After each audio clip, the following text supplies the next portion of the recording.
There is a specific kind of freedom that most men spend their entire lives pursuing and almost none of them ever fully reach. Not financial freedom. Not freedom from obligation or responsibility or the specific demands that a life seriously lived inevitably produces. Not the freedom of having no one to answer to and nothing that requires your attention and no stakes attached to any outcome. The freedom of not needing the approval of the people around you to remain intact. The freedom of a man whose sense of himself, whose direction, whose assessment of his own worth, does not shift in proportion to the shifting opinions of the people observing him. Who can be criticized without being destabilized. Who can be dismissed without being diminished. Who can be praised without being inflated. Who moves through the world with a quality of settled self-possession that does not depend on any particular external response to maintain itself. This freedom is the rarest quality I observed across my entire career in Florence. And it was, without exception, the quality possessed by every man who held genuine power for any sustained period. Not the power of position. Position can be taken. Not the power of wealth. Wealth can be lost. Not the power of alliance. Alliances shift. The power of a man who does not need anything from the people around him in order to be what he is. That power cannot be taken, because it does not depend on anything external to exist. My name is Niccolò Machiavelli. I spent 14 years watching men pursue this freedom through the accumulation of external things, position and wealth and recognition and alliance, and I watched them fail to arrive at it regardless of how much they accumulated. And I spent 3 years in exile discovering, through the specific experience of having everything external removed, what the freedom actually consists of and how it is actually built. Today I share what I found. I want to begin with the most important distinction in everything I am going to describe. The distinction between not caring and not needing. Most men who attempt to develop the quality I am describing confuse these two things. They attempt to stop caring, to become indifferent, to suppress or eliminate the genuine responses that other people's opinions and actions produce in them. This attempt almost always fails, not because the suppression is impossible, because it produces the wrong thing even when it succeeds. The man who has suppressed his genuine responses behind a performance of indifference has not freed himself from the need for approval. He has simply concealed the need beneath a performance that requires continuous effort to maintain. The need is still there. The anxiety is still there. The vulnerability to the opinion of others is still there. All of it is simply hidden behind the performance rather than genuinely absent. And performance, as I have written many times across this channel, is detectable. The slightly too deliberate quality of the man who is performing indifference. The effort visible beneath the surface of the apparent ease. The occasional crack in the performance that reveals what the performance was designed to conceal. Not needing is completely different from not caring. The man who does not need the approval of others has not suppressed his genuine responses. He has built something inside himself that makes those responses unnecessary for his functioning. He still notices when he is praised or criticized. He still has genuine responses to what people think and say and do in relation to him. But those responses do not determine his direction or his sense of himself or his capacity to continue doing what he was doing before they arrived. He is like a large ship in a harbor. The waves of other people's opinions move the water around him. He feels them. He is not unaware of them. But they do not move him, because what he is resting on goes deep enough that the surface disturbance cannot reach it. That depth is what I want to describe today. What it consists of, how it is built, and what becomes possible for the man who has it. The first thing I observed about men who had genuinely freed themselves from the need for approval was this. They had decided who they were before they entered the room. This sounds simple. It is the work of years. Most men's sense of themselves is continuously constructed and reconstructed through social interaction. They enter each room without a fully formed sense of who they are in that context, and they use the responses of the people in the room to calibrate their self-presentation. They read the social environment, identify what it seems to value, and adjust their presentation to align with that reading. Then they use the response to their adjusted presentation to update their sense of themselves.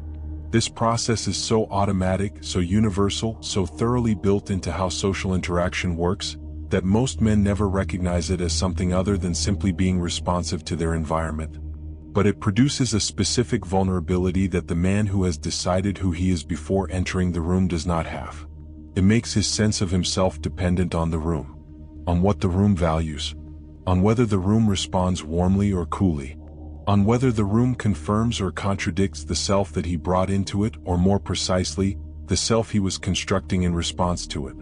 The man who has decided who he is before entering the room is not doing this.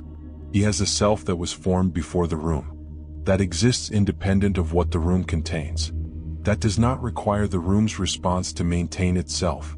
He is still responsive to the room. He is still genuinely present in it. He still adjusts his communication in response to who he is talking to and what they need and what the situation requires.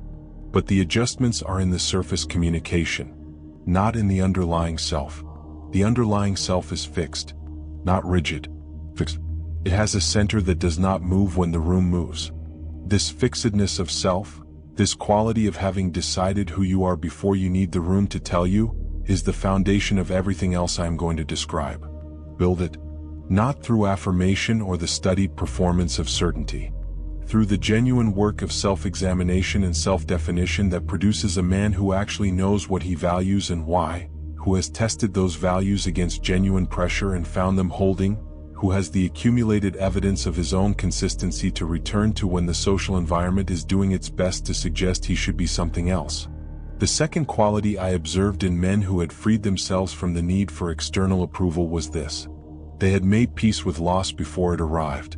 This is perhaps the most stoic of the observations I want to share, and I say that as a man who read the Stoic philosophers carefully and found in them a rigor that I respected even where my own temperament diverged from theirs. The man who has not made peace with loss is perpetually vulnerable to the threat of it. Every position he holds with a specific anxiety about losing it. Every relationship he values with a specific fear of its ending. Every achievement he has built, he maintains with a specific dread of its dissolution. And this anxiety, this fear, this dread, is not merely uncomfortable. It is a source of genuine constraint on his freedom. Because the man who fears losing what he has cannot act freely in situations where free action might risk what he has. He is constrained by the threat of loss even when no loss is imminent. He adjusts his behavior, softens his positions, avoids genuine engagement with anything that might threaten the things he is afraid of losing. The man who has made peace with loss, who has genuinely accepted that the things he values can be taken and that their taking, while genuinely painful, does not destroy what he actually is, has freed himself from this constraint. Not because he does not value what he has. He values it genuinely and deeply. But he holds it differently. He holds it as something he is grateful to have and will be genuinely sad to lose rather than as something whose potential loss he lives in continuous dread of. And from that different quality of holding, he can act with a freedom that the man who holds with dread cannot approach. I learned this in the most direct possible way. I lost everything I had built across 14 years of service in a matter of weeks. The position, the income, the daily engagement with the life I had organized my adult existence around. And I discovered, in the losing of it, that I was not destroyed by it. Diminished, yes. Genuinely pained, yes. Disoriented by the sudden absence of the structure that my daily life had rested on, yes. But not destroyed. Not emptied. Not reduced to nothing by the taking of the things I had believed were essential. Because what was essential, it turned out, was not any of the things that were taken. It was something that the taking could not reach. The thinking.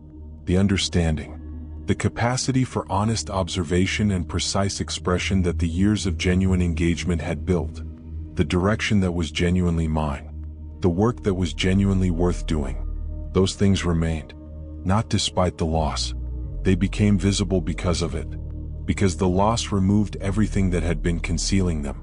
Make peace with the loss of what you have before it is lost, not as a rehearsal for grief, as the genuine recognition that what you actually are is not the same as what you currently have, and that what you actually are is more durable than anything you currently have. The third quality concerns what I would call the liberation of genuine opinion. The man who needs external approval cannot give genuine opinions. Not consistently.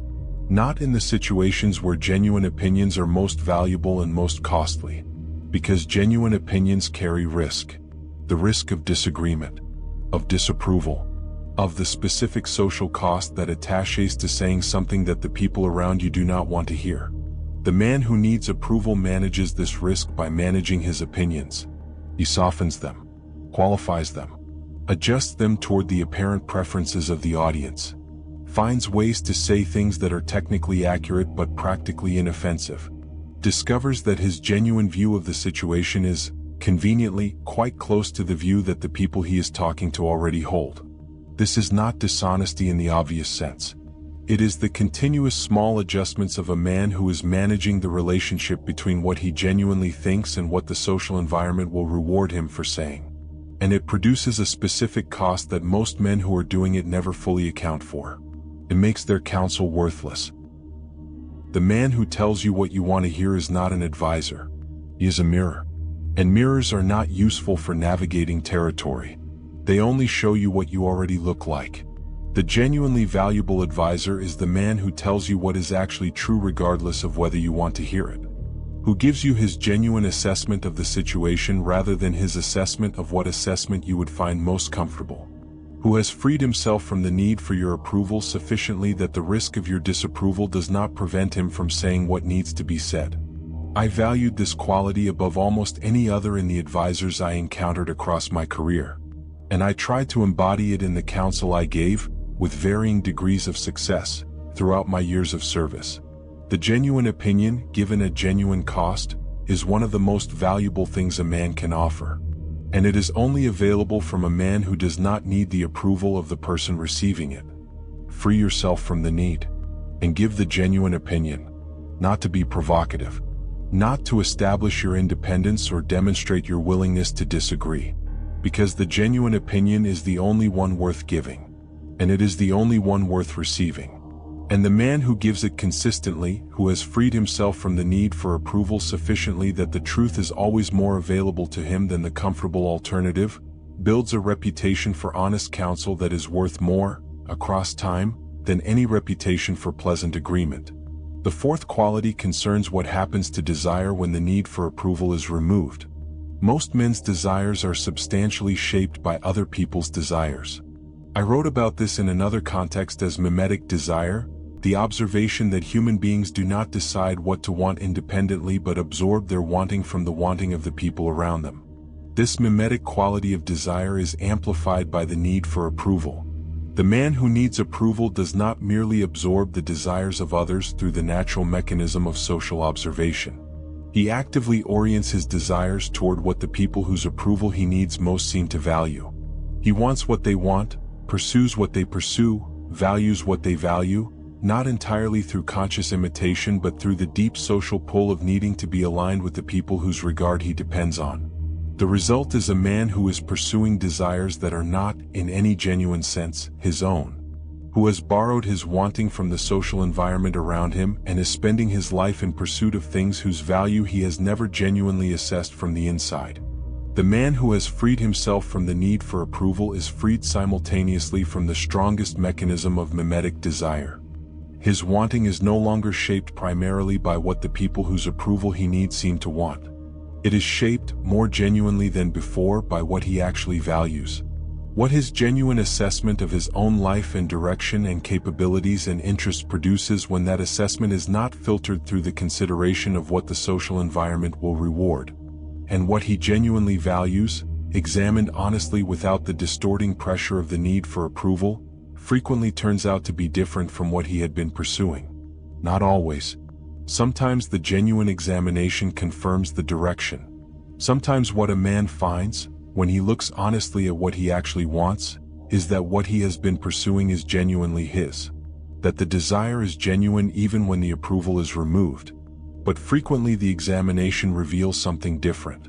A direction that is quieter than the publicly pursued one. Less impressive to the people whose approval he had been organizing his life around. Less legible to the social environment as success. But more genuinely his. More consistent with what he actually is and what he is actually capable of and what he would actually find meaningful if no one were watching. The man who finds that direction and follows it, regardless of whether the social environment rewards it with the approval it would have given the publicly impressive alternative, has made a trade. He has traded the approval for the genuine pursuit. And in that trade he has gained something worth more than the approval. The specific satisfaction of a life lived in genuine alignment with what he actually is rather than with what the need for approval had been making him perform. The fifth and most fundamental quality is the one that all the others build toward. The man who has freed himself from the need for external approval has, in the specific and important sense I want to describe, become the author of his own life rather than a character in someone else's story. Most men are living, to a significant degree, in stories that other people are telling. The story of what success looks like according to the people whose approval they need. The story of what a man should want and pursue and become according to the social environment that has shaped their sense of what is worth wanting and pursuing and becoming. These stories are not entirely wrong. They contain genuine wisdom and genuine value. The social environment that shapes our desires and our sense of what is worth pursuing is not simply a distorting force. It is also a repository of accumulated human understanding about what tends to produce good lives. The authorship of your own life requires the freedom from the need for approval that allows you to make genuine choices. Not choices determined by what the social environment will reward. Choices determined by your honest assessment of what is worth choosing given who you actually are and what you actually value and what you are actually capable of building. This authorship is the specific freedom I have been describing throughout this entire conversation. And it is built through the accumulated practice of the qualities I have described. Of deciding who you are before entering the room. Of making peace with loss before it arrives. Of giving genuine opinions at genuine cost. Of examining your desires honestly and following the ones that are genuinely yours. Each practice, applied consistently across sufficient time, contributes to the building of a self that is genuinely the author of its own choices. That has enough interior substance and interior direction that the social environment, however much it presses, does not determine the outcome.